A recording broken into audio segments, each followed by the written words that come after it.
પહેલગામમાં જે આ હત્યાકાંડ સર્જાયો છે, જે પાકિસ્તાની આતંકવાદીઓ જે કૃત્ય, જે નિર્મમ હત્યા કરી છે, આ નિર્મમ હત્યાને અમે વખોડી કાઢીએ છીએ.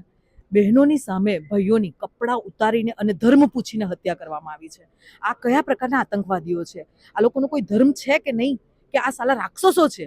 આ લોકોને એટલે કે આ પાકિસ્તાનીઓને આપણે ભારત નહીં, ફક્ત ભારતથી નહીં પણ પૂરી દુનિયાથી દૂર કરી દેવા જોઈએ અને દુનિયાથી એ લોકોના નકશામાંથી આ પાકિસ્તાનનું નામ નિસ્તો નાબૂદ કરી દેવું જોઈએ.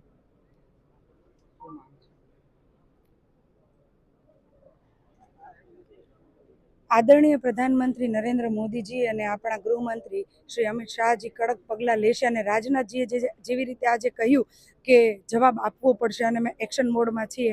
આશા રાખીએ કે સરકાર એમની તરફથી કડક પગલાં લેશે. પણ હરેક હિન્દુ અને 140 દેશવાસીઓની ફરજ છે કે હિન્દુ આજે જાગે અને હિન્દુ તમામ ધર્મ જાતિવાદીના નાડામાંથી બહાર નીકળી અને એક હિન્દુ થાય અને હિન્દુ જાગે.